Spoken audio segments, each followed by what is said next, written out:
যেসব কন্টেন্ট ক্রিয়েটররা ভাবতেছো যে ব্যারিস্টার সুমনকে বিকাশ ব্যবসায়ী বলে, ফারাজ করিম চৌধুরীকে বিকাশ ব্যবসায়ী বলে, আমরা যদি বন্যায় আহত মানুষদের পাশে দাঁড়ায় বিকাশ নাম্বার দিয়া বলি সাহায্য পাঠাইতে, তো আমাদেরকেও বিকাশ ব্যবসায়ী বলবে, আমাদেরকেও তাদের ক্যাটাগরিতে ফালা দিবে। শোনো, তোমাদের উদ্দেশ্যে একটা কথা বলি, একটা ঝুড়ির মধ্যে 10টা আম থাকলে 2টা আম নষ্ট থাকবে, এর মানে এই না যে ওই ঝুড়ির ভিতরে 10টা আমই নষ্ট। সো এখন সময় এটা না যে আমাকে নিয়ে কে কী বলবে, আমাকে নিয়ে কে কী ভাববে, বা আমিও তাদের ক্যাটাগরিতে পড়ে যাব, এই সময়টা এগুলো ভাবার না। এখন সময় হচ্ছে অসহায় মানুষদের পাশে দাঁড়ানো। এখন সময় হচ্ছে যেসব মানুষগুলো আহত হয়েছে, নিহত হয়েছে, তাদের সাহায্য করা।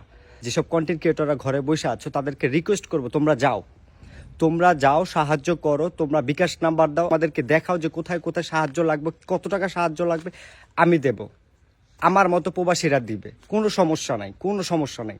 আমি আমার টাকা আমার রিক্সে দিব। আমি যদি কোনো ফ্রডকে দেই বা সে যদি পরবর্তীতে কোনো ফ্রড বের হয়, এটা রিক্স দায়ভার আমি কারো উপরে দিতেছি না, কারো উপরে দোষ দিতেছি না। প্রত্যেকটা প্রবাসী আমরা চাইলে এখন যাইতে পারবো না, সাহায্য করতে যাইতে পারবো না, কিন্তু আমরা অর্থ দিয়ে সাহায্য করতে পারবো।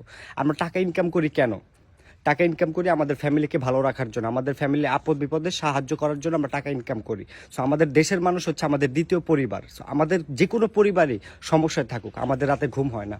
দরকার পড়লে আগে 12 ঘন্টা কামলা দিয়া পরিবারকে ভালো রাখতাম, এখন 24 ঘন্টা কামলা দিয়া দেশকে ভালো রাখবো, কোনো সমস্যা নাই। আমার হাতে এখন এই 500 ইউরো আছে, আমি এখনই আমার এই 500 ইউরো আমার ভাই ব্রাদার যারা যারা গেছে সবাইকে পাঠাবো, সবাইকে। আমি আমার টাকার দায়ভার আমি নিজে নিব। আমি যদি কোনো বাটপার কেউ পাঠাই বা আমি যদি কোনো ফ্রড কেউ পাঠাই, যে পরবর্তীতে তার স্ক্যান্ডাল বের হবে, এগুলো বিবেচনা করে আমি কারো টাকা পাঠাবো না। আমি আমার দেশের মানুষের জন্য টাকা পাঠাবো। আমি কামলা দিই আমার পরিবারের জন্য, আমি কামলা দিই আমার দেশের মানুষের জন্য, আমার দেশের জন্য। আমার দেশ যেন ভালো থাকে, দেশের মানুষ যেন ভালো থাকে এবং আমার পরিবার যেন ভালো থাকে। সো কে কি বললো না বললো, কে বিকাশ ব্যবসায়ী বললো, কে এই বললো, কে ওই বললো, এসব চিন্তা করে তোমরা কন্টেন্ট ক্রিয়েটররা ঘরে বসে থাকো না। আর এই কথাগুলো শুধুমাত্র তোমাদেরকে বলতেছি কারণ তোমরা চাইলে অনেকগুলো টাকা একসাথে করতে পারবা, কিন্তু একটা সাধারণ মানুষ চাইলে পারবে না। এটা তাদের কাছে ওই পাওয়ারটা নাই। কিন্তু তোমরা চাইলে, তোমরা যদি বিকাশ দাও, অনেক মানুষ অনেক দূর থেকে তোমাদেরকে টাকা দিবে, তোমাদেরকে সাহায্য করবে, কারণ তোমাদের মানুষ ভালোবাসে। তো ভালো থাকো সবাই, সুস্থ থাকো। আর আমি আমার প্রবাসী ভাইদেরকে বলতেছি, যেসব কন্টেন্ট ক্রিয়েটর যাবে সাহায্য করার জন্য, এখান থেকেই যাক, যেখানেই যাক, তারা যদি উপযুক্ত এভিডেন্স দেখায় আমরা সাহায্য করবো, সকলে মিলে সাহায্য করবো। কারণ দেশটা আমাদের, দেশের মানুষের কিছু হলে অন্য দেশের মানুষের কষ্ট লাগবে না, আমাদের কষ্ট লাগবে আমাদের। তো সবাই ভালো থাকবেন, সুস্থ থাকবেন। আল্লাহ হাফেজ, আসসালামু আলাইকুম।